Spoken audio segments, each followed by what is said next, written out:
St. Paul, AFL President William Green, center, and Dick Walsh, left, theatrical labor leader, hear Irving Brown give a first-hand report on the value of American motion pictures abroad. I have just returned from Europe, where as the representative of the American Federation of Labor for over 4 years, I have had the chance to see the terrific impact that the American movies are having on the peoples abroad, particularly those behind the Iron Curtain.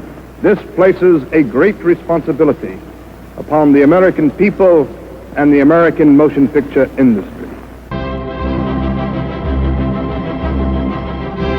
Calling the House Un-American Activities Committee to order, Chairman J. Parnell Thomas of New Jersey opens an inquiry into possible communist penetration of the Hollywood film industry.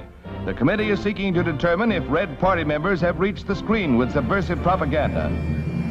To the mogul's surprise, powerful men in Washington saw Hollywood's patriotism as nothing more than thinly disguised communism. Now at the height of their success, the Hollywood Jews watched their dream fall apart.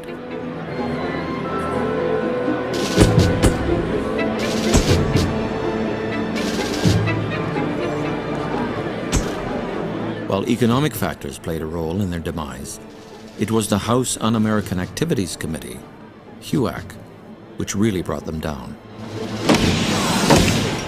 This committee, under its mandate from the House of Representatives, has the responsibility of exposing and spotlighting subversive elements wherever they may exist. That communists have made such an attempt in Hollywood, and with considerable success, is already evident. With the advent of the Cold War, HUAC began persecuting Hollywood for the populist and pro-Soviet films the Roosevelt administration encouraged Hollywood to make during the Second World War. The committee is determined that the hearing shall be fair and impartial. We have subpoenaed witnesses representing both sides of the question. All we are after are the facts. I should like to see what you have. First came the mostly Jewish Hollywood talent, who stood up to HUAC. Are you a member of the Communist Party?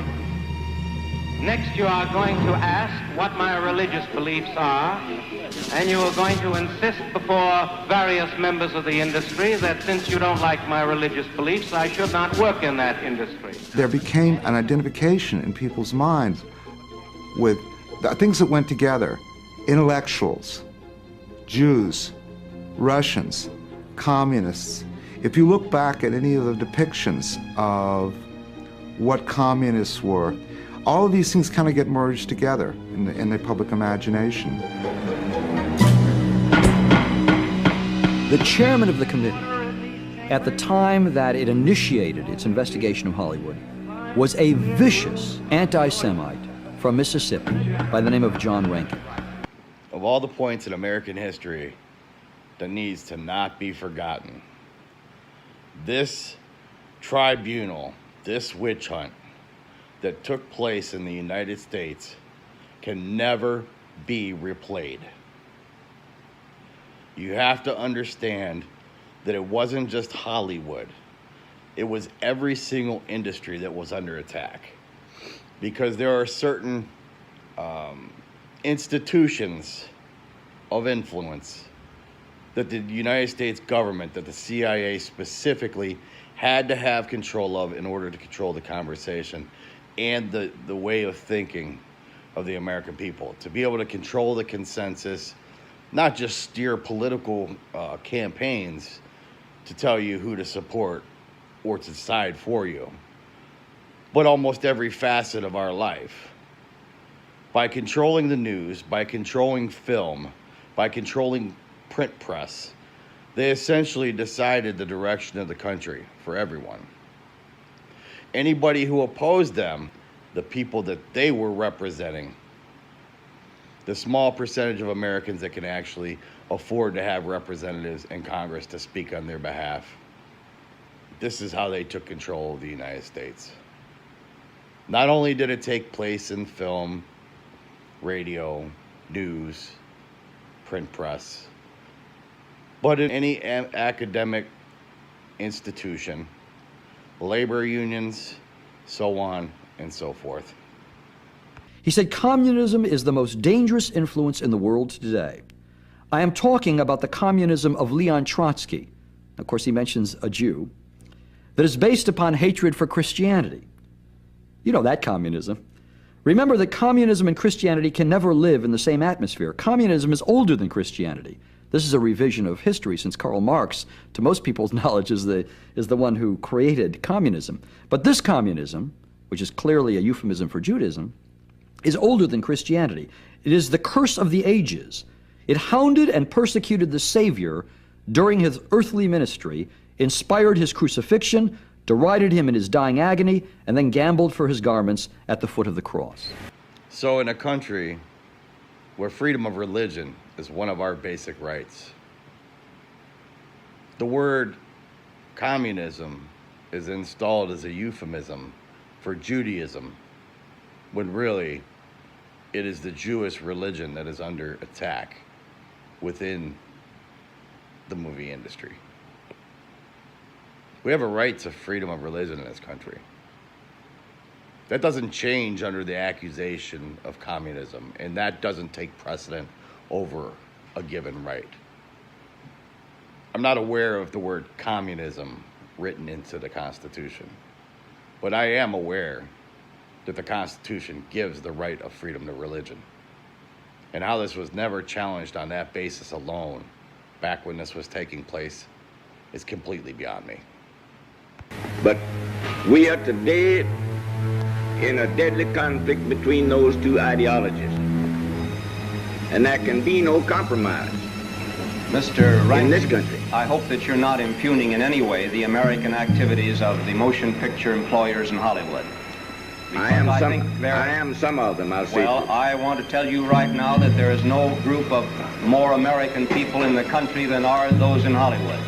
Well, I want to tell you some of the things they're doing. Well, I know some of the things they're doing, and I know some of the things they're doing that probably you don't know. But I can tell you now, you need a house cleaning, and they need it very badly. And that's just what they did. They attacked Hollywood one step at a time, one tribunal at a time, bringing people up on false accusations of communism. Not in all cases, some were. Whether or not communism was a real threat at that point to patriotism, more so a threat to capitalism and maintaining control in commerce. But with that aside, they went through each of these institutions, even the religious institutions, the churches, everywhere. There was a war on communism everywhere in the country. And essentially, the capitalists had taken away any resistance, or any person who gave resistance at that time could potentially cost the richest of Americans money or inconvenience, be it through civil rights, through labor rights, through the influence of film and print, anything that would influence the American people. And from the AFL, the CIO, down to the local unions, each and every one who was accused of being a communist. There were two splits. There was the split between Martin and the rest, and then after that split, there was a secondary split between the so-called right and left in what became the UAW-CIO. There isn't any question that the communist group was a feature within the left group. Now, they weren't all communists by any means. Probably 90% were not, to be honest. On our side, in local elections or other things, sometimes there was red baiting, which was unjustified. Because if you could nail somebody as a communist, the chances were you could beat him. It could be for selfish reasons or whatsoever, even though the policy came from on high. At the local level, people used it to their advantage and caused a federal law to be passed and implemented that never, ever would have gotten passed by popular support under any other circumstances. The question of communism is in no way related to this inquiry, which is an attempt to get control of the screen and to invade the basic rights of American citizens. Mr. Chairman. Historically denied to any committee of this sort to invade the rights and privileges and immunities of American citizens, whether they be Protestant or Methodist or Jewish or Catholic, whether they will compromise or leave my affiliation with the American public, and they will know where I stand, as they do from what I have written. Stand away from the stand. For Americanism for many years, and I Stand away from the stand. I'll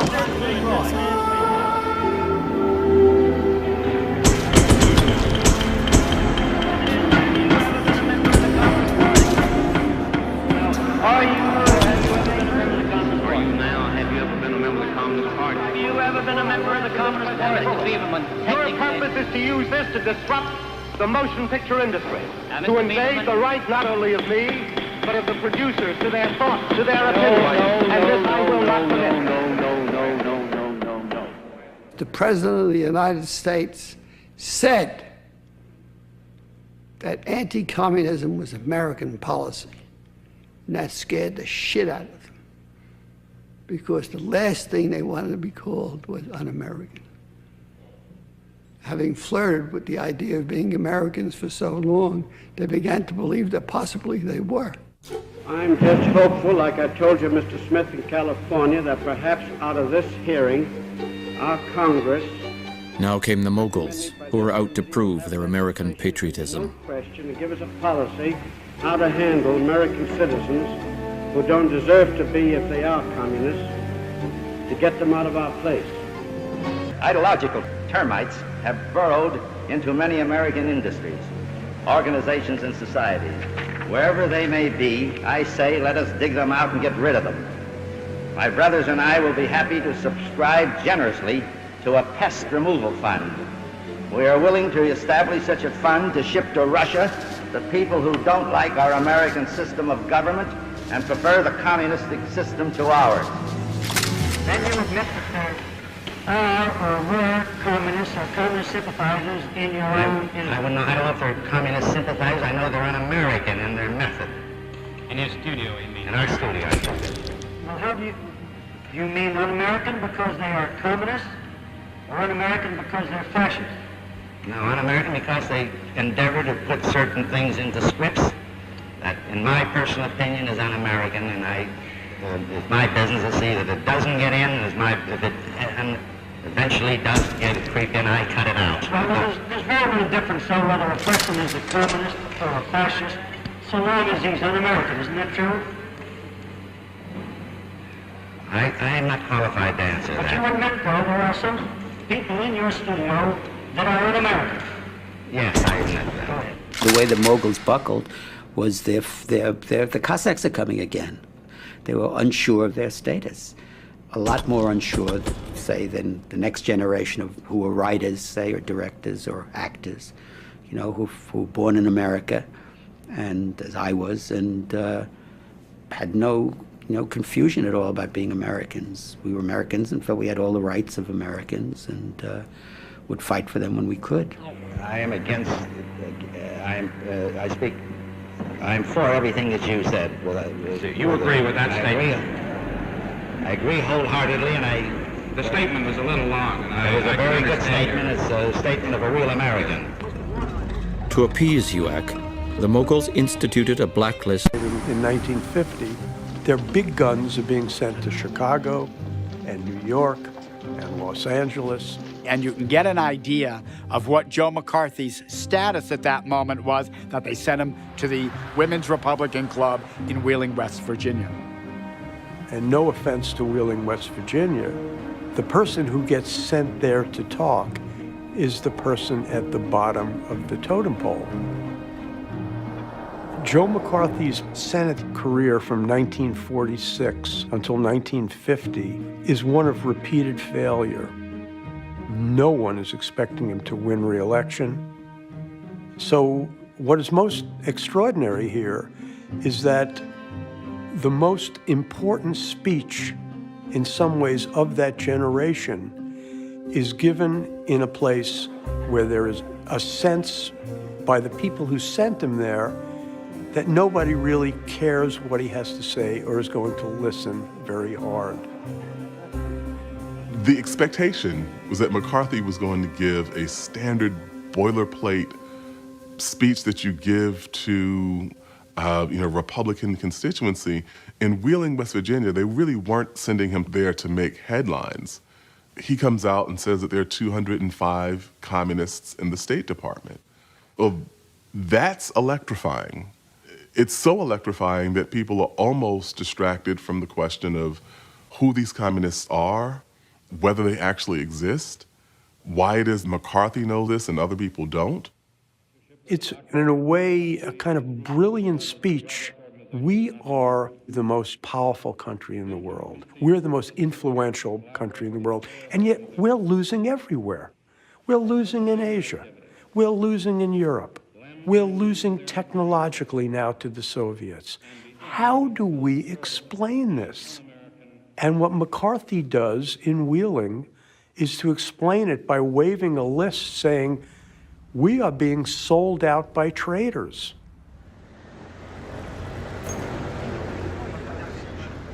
Joe McCarthy is traveling through the United States on his Lincoln Day tour, and reporters keep coming up to him. Say, Joe, do you really have the numbers? Are there really that many communists? And Joe would say, well, let me go through my papers. I think we've got some names for you. He realized he had a thing going. He'd found his shtick at last. He called back to his office and he asked his secretary, are we getting any publicity? And she said, we're getting a lot of publicity. His secretary described him as being almost intoxicated with the joy and excitement of getting this much attention for a story. Red baiting, red dashing, or whatever you want to call it, bashing. And so the easiest way to take care of a political enemy, especially in a worker's atmosphere, was to paint him with a red brush. President Truman making a pre-recorded address to the nation explains how the Taft-Hartley bill was passed and that it was done against his will. However, during the same communication has a Freudian slip, and he gives all the reasons why he supports it. This is the first time in American politics that I'm aware of where a president supported a bill and did it in a manner to where it looked as though he opposed it to prevent it from having a political impact on his reelection. Now, President Truman ran again his next election cycle, and he ran on the promise of repealing the Taft-Hartley Act. This never took place.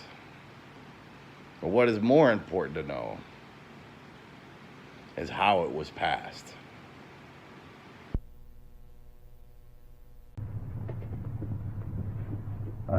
The Congress handed me the Taft Labor Act after 2 vetoes. They passed it over my veto. It was harsh, punishing law, and was in the attempt to take all the rights away from labor that they'd been enjoying. They brought it on themselves, though, by going to excess when they had all these rights, and it was a trouble for the whole country as far as that's concerned. The country was of the opinion that labor had gone too far and were against them, and that's the reason the Congress could pass the Taft-Hartley Act over my veto. Could you give us the line that Congress handed me the Taft-Hartley Labor Relations Bill? Congress handed me the Taft-Hartley Labor Relations Bill. Congress handed me the Taft-Hartley Labor Relations Bill after I'd vetoed it twice. They passed it over my veto. I want to make that perfectly clear. Cut. Here's the piece of the puzzle that's missing. Within the documentation that I have acquired, giving a listing of all the assassinations and some sort of underground accounting of what took place in Washington during the assassinations, during these years that are covered, during the time that Truman was in office, along with the HUAC trials, Walter Reuther, George Meany, which was the president of the AFL-CIO, was the AFL at that time before they merged, and they merged together. So you have the AFL, the CIO, the two major labor federations that all the unions are under, going through an active purge of whatever they considered to be communist. In very, in large number, people that were removed from the union were militant labor union leaders, ones that actually worked for their people and made progress. And they were replaced with what was left over was a vacuum. And a combination of two different things filled the vacuum for the local officers' positions at each of these unions. One being anybody within the union who remained, who wasn't cut out through the purging process. So you have people that are scared and pliable. And the installation of CIA agents within the local unions to fill the spots that were not filled. People that had never had labor union training are now in the heads of these unions. Okay, the same documentation reflects that petitions were sent out from each of the local labor unions to heads of Congress and the Senate in support of the Taft-Hartley bill, which is an anti-union bill.